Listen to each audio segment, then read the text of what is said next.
नमस्कार दोस्तों, मेरा नाम है विजय कुमार। आप देख रहे हैं कॉमिक्स पिटारा चैनल को। तो चलिए दोस्तों, राज कॉमिक्स में परमाणु और भूकाल का 2-in-1 विशेषांक को शुरू करते हैं, जिसका नाम है काल यात्रा। दोस्तों, ये कॉमिक्स जो है काल दर्पण का दूसरा भाग है। जिन्होंने इसके पहले भाग को नहीं पढ़ा है वो प्लीज हमारे चैनल पर विजिट करें। वहां पर आपको परमाणु कॉमिक्स नाम से एक प्लेलिस्ट मिल जाएगी, उस पर क्लिक कर आप इसके पहले भाग को पढ़ सकते हैं, या मैं कोशिश करूंगा उस वीडियो का लिंक इस वीडियो के डिस्क्रिप्शन में दे देने का। तो चलिए इसकी शानदार स्टोरी को हम शुरू करते हैं। सबसे पहले देख सकते हैं इसका कवर पृष्ठ, जो कि कुछ इस तरह का है। ओके, एक समय की बात है, आलोक नामक एक परा अपने माता पिता के साथ परिलोक में रहा करता था। सारे परिलोक में चारों ओर सुख शांति का वातावरण था। एक दिन कुछ दुष्ट राक्षसों ने परिलोक पर आक्रमण कर दिया। शांति प्रिय परिलोक के परी और परों को युद्ध का कोई अनुभव नहीं था। उन्होंने कभी भी कोई भी हथियार नहीं उठाया था। यही कारण था कि परिलोक के निवासी राक्षसों के उस आक्रमण का सामना ना कर पाए। दुष्ट राक्षसों ने सारे परिलोक में त्राही त्राही मचा दी। उन राक्षसों के सामने जो भी आया उन्होंने उसे मौत के घाट उतार दिया। आलोक के माता पिता भी राक्षसों के इस कहर का शिकार हो गए। आलोक ने जब ये दृश्य देखा तो उसका हृदय चित्कार कर उठा और वो परिलोक के विनाश के उत्तरदायी और अपने माता पिता के हत्यारों की खोज के लिए अपने महागुरु की शक्तियों को लेकर साधारण परे से बन गया भोकाल। भोकाल अपने महागुरु की चमत्कारी ढाल, प्रलयंकारी तलवार और विध्वंसकारी शारीरिक शक्तियों के बल पर भोकाल ने उन हत्यारे राक्षसों को पृथ्वी पर स्थित तिलस्मी ओलंपाक में खोज निकाला और उन्हें समाप्त करके अपना बदला ले लिया। लेकिन उन राक्षसों को समाप्त करते करते भोकाल को विकासनगर राज्य, उसके राज परिवार और उसकी प्रजा से इतना मोह हो गया कि उसने सदा के लिए विकासनगर में रहने और उसकी रक्षा करने का वचन ले लिया। अपने वचन को निभाने के लिए भोकाल सदा कृत संकल्प रहा और मात्र विकासनगर ही नहीं बल्कि पूरी पृथ्वी से मानवता के भक्षकों का नाश करके वो पृथ्वी का सबसे बड़ा महाबली कहलाया। भोकाल ने बड़ी बड़ी शैतानी शक्तियों को अपनी तलवार की धार से नष्ट तो किया ही था, बड़े बड़े दिमाग के धनियों को भी अपने बुद्धि की धार से मात भी दी थी। हमें भूतकाल के अद्भुत योद्धा भोकाल के कार्यों से प्रेरित होकर अपने में अदम्य साहस भरने की और हर परिस्थिति का डटकर सामना करके मानवता की रक्षा करने की प्रेरणा लेनी चाहिए, बिल्कुल लेनी चाहिए। लेकिन इतिहास के इस अद्भुत योद्धा भोकाल की ये किताब पढ़कर मुझे जो प्रेरणा मिली है वो जरा अलग है।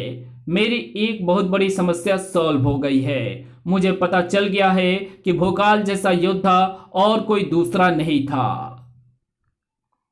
इसलिए अगर मैं अपने सबसे बड़े दुश्मन को शर्तिया खत्म करना चाहता हूं तो मुझे उसे भूतकाल की उस दुनिया में भेजना होगा जहां भोकाल जैसा योद्धा मौजूद है।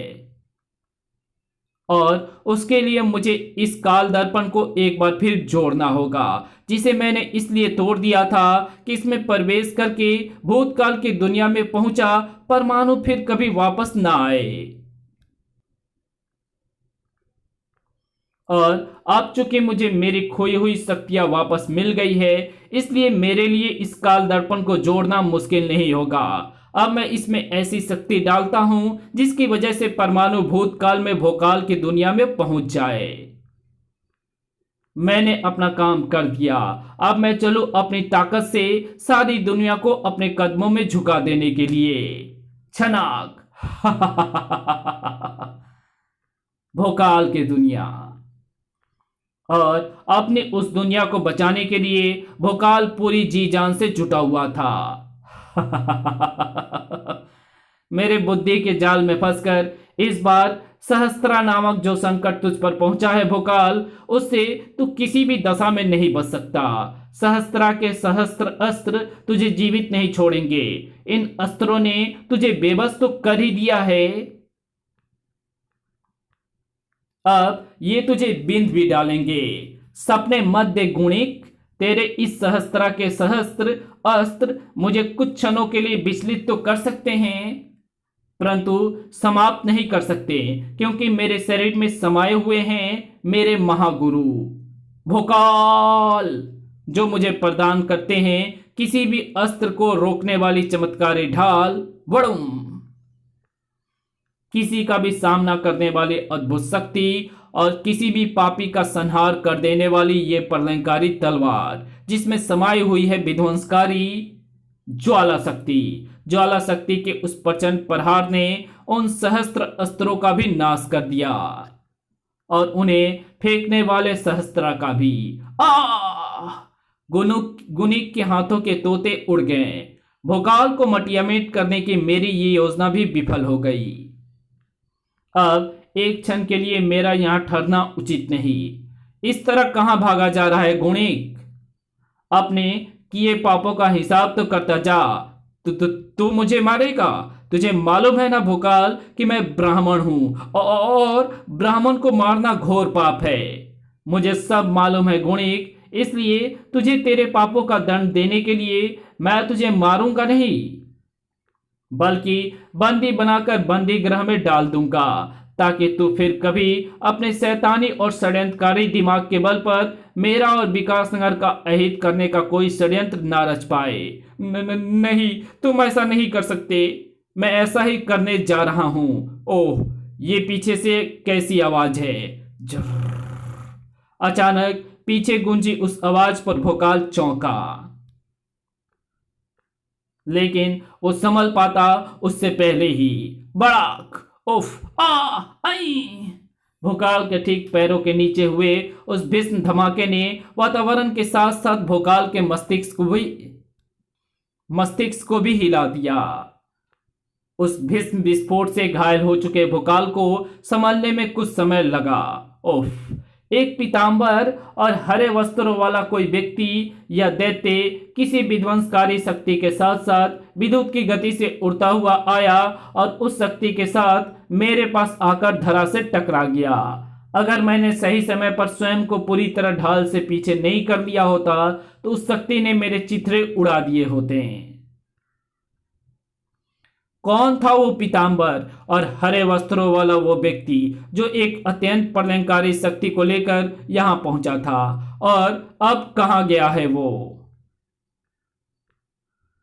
तो कहीं भी दिखाई नहीं दे रहा। अरे, गुणिक भी कहीं नहीं दिख रहा। उस व्यक्ति के साथ वो भी गायब है। ओह, समझ गया। वो व्यक्ति वास्तव में सहस्त्रा की तरह ही गुणिक के इशारे पर नाचने वाला कोई शैतान था, जो अपने किसी घातक हथियार के साथ मुझे समाप्त कर गुणिक को यहां से ले जाने आया था, और अपने आधे उद्देश्य में वो सफल भी हो गया है। वो गुणिक को मुझसे बचाकर ले गया। वैसे गुणिक को मुझसे बचाकर ले जाने वाला अपने साथ जो हथियार लेकर आया था वो था बड़ा ही विध्वंसकारी, और उसका प्रमाण है इस हथियार के जमीन से टकराने से बना ये गहरा गड्ढा। भोकाल का सोचना गलत था। पीले और हरे कपड़े वाला गुणिक को नहीं ले गया था, बल्कि गुणिक उसे ले गया था। भोकाल जैसे ही मुझे बंदी बनाने के लिए बढ़ा, वैसे ही ये रहस्यमय व्यक्ति पता नहीं कहां से अपने साथ कोई अद्भुत शक्ति लेकर ठीक भोकाल के पास धरा से आ टकराया। इसके अस्त्र के कारण हुए विस्फोट ने भोकाल को तिनके की तरह उछाल दिया। मैं वहां से थोड़ी दूर था, इसलिए मैं उस विस्फोट से ज्यादा घायल नहीं हुआ, और अवसर देखकर मैं इस व्यक्ति को वहां से लेकर भाग खड़ा हुआ, जो उस विस्फोट के कारण बुरी तरह घायल और अचेत हो गया था। इस व्यक्ति में इतना शक्ति है कि ये एक नहीं सैकड़ों भोकालों को पछाड़ सकता है। परंतु सबसे महत्वपूर्ण प्रश्न ये है कि ये है कौन और कहां से आया है। मेरे इन प्रश्नों का उत्तर यही देगा, क्योंकि इसकी चेतना वापस लौट रही है। चेतना वापस लौटते ही परमाणु उछलकर उठ बैठा। मैं कहाँ हूँ और आप कौन हैं? तुम इस समय महाभारत काल से कुछ ही वर्षों के काल में हो मित्र, और मैं गुणिक हूं, तुम्हारा मित्र। मैं तुम्हें साक्षात मृत्यु से बचाकर यहां लाया हूं। महाभारत काल? ओह, इसका मतलब ये लगभग 5000 साल बाद भूतकाल की दुनिया है और मुझे इस दुनिया में काल दर्पण की सहायता से इतिहास ने पहुंचाया है। ओह, तो तुम भविष्य की दुनिया से इस संसार में आए हो, परंतु ये इतिहास कौन है जिसने तुम्हें इस संसार में भेज दिया? इतिहास हमारे काल की दुनिया को अपने पाप और शैतानी इरादे के बल पर अपने कदमों में झुकाना चाहता है, और चूंकि मैं उसकी राह का सबसे बड़ा रोड़ा था, इसलिए उसने मुझे अपने षड्यंत्रों के जाल में फंसाकर अद्भुत काल दर्पण की सहायता से भूतकाल की इस दुनिया में पहुंचा दिया। ओह, यानी तुम अपने काल के पृथ्वी के रक्षक हो। धन्य हो तुम जो मानवता की रक्षा के लिए यहां तक आ पहुंचे, जबकि एक हमारे काल का रक्षक है। उसके कार्य किसी भक्षक से भी अधिक घिनौने हैं। किसकी बात कर रहे हो तुम? भोकाल की। भोकाल? कहीं तुम उस भोकाल की बात तो नहीं कर रहे जिसके बारे में इतिहास की किताबों में लिखा है कि हमेशा सत्य और न्याय की रक्षा में लगा रहता था। भोकाल से संबंधित तुमने जो इतिहास पढ़ा है वो असत्य है। उस इतिहास को उन्हीं लोगों ने लिखा है जो या तो भोकाल के चाटुकार हैं या फिर उसकी तलवार के साए के नीचे कार्य करते हैं। और फिर इस काल में भला किसमें इतना साहस कि वो भोकाल के विरुद्ध लिख सके? अब तक जिसने भी ऐसा करने का प्रयत्न किया है उसकी गर्दन उसके धड़ पर नहीं, धरा पर पड़ी नजर आई है। ऐसा कैसे हो सकता है? कोई भी इतिहास प्रामाणिक तथ्यों को लेकर ही लिखा जाता है। सही कहा तुमने, परंतु भोकाल से संबंधित इतिहास में वही लिखा गया है जो भोकाल और उसकी तलवार ने प्रमाणित किया है। और तुम मेरी बात की सत्यता अपनी आंखों से देख सकते हो, क्योंकि संयोग से तुम उस काल में हो जो भोकाल के प्रकोप से त्राही त्राही कर रहा है। हालांकि मुझे पता नहीं कि मैं भविष्य की दुनिया में वापस कैसे जाऊंगा, लेकिन वापस लौटने से पहले मैं भोकाल की सच्चाई अपने आंखों से देखना चाहूंगा, ताकि मैं उसे उसके कर्मों की सजा देकर उस भविष्य को सुधार सकूं जिसका इतिहास बिगड़ा हुआ है। मैं तुम्हें भोकाल का कहर दिखाने ले चलूंगा मित्र, परंतु इसके लिए तुम्हें थोड़ी देर प्रतीक्षा करनी होगी, क्योंकि कुछ करने से पहले मैं तुम्हारे घायल शरीर का उपचार करवाना अपना कर्तव्य समझता हूं। इस बीच भोकाल एक नई समस्या से दो चार हो रहा था। ये क्या हो रहा है? यहाँ के लोगों के शरीरों पर छाले कैसे पड़ रहे हैं? इनके शरीर का मांस क्यों गल रहा है? ये भयानक रोग यही नहीं महाबली, बल्कि धीरे धीरे सारे राज्य में फैल रहा है, और हम लाख प्रयत्न के पश्चात भी ये नहीं सोच पाए कि आखिर ये कौन सा रोग है जिसके कारण ऐसा हो रहा है। हमने बड़ी बड़ी महामारी देखी है और उनका सामना किया है, लेकिन ऐसा किसी भी बीमारी के बारे में ना तो सुना और ना ही देखा है। परंतु गहन जांच से यह बात अवश्य सामने आई है कि इस भयंकर रोग का आरंभ राजधानी के उत्तरी छोर से हुआ है, वहां से जहां कुछ दिनों पहले कोई रहस्यमय शक्ति धरा से टकराई थी। मेरे ख्याल से उसी शक्ति के कारण ही यह सब हो रहा है। हो सकता है, बिल्कुल हो सकता है, क्योंकि वो शक्ति थी ही इतनी भयानक, और उस शक्ति को लाने वाला अवश्य ही मनुष्य के मांस को गला देने वाली उस शक्ति की काट जानता होगा। मुझे उसे ढूंढना होगा अगर विकासनगर और उसकी प्रजा को बचाना है। तो सारा विश्व जानता है कि जो हाथ भोकाल के खिलाफ हथियार उठाने का साहस करता है, भोकाल उस हाथ को शरीर पर नहीं रहने देता। खचाक जिसकी जुबान भोकाल के विरुद्ध चलती है, भोकाल उसके गर्दन पर तलवार चलाता है। और इस गांव के हर घर ने भोकाल के खिलाफ हथियार उठाने और बोलने का प्रयत्न किया है, इसलिए इस सारे गांव को भोकाल के कहर का शिकार होना होगा। बड़ाम बड़ूम उफ, मेरी आंखें धोखा नहीं खा सकती। भोकाल के बारे में इतिहास में सचमुच गलत लिखा है। अपने विरोध उठने वाली जरा सी आवाज को दबाने के लिए भोकाल ने ये तबाही का खेल खेलकर ये साबित कर दिया है कि वो अन्यायी है, पापी है। मैं उस पापी को यह अन्याय नहीं करने दूंगा। मैं भोकाल को रोकूंगा।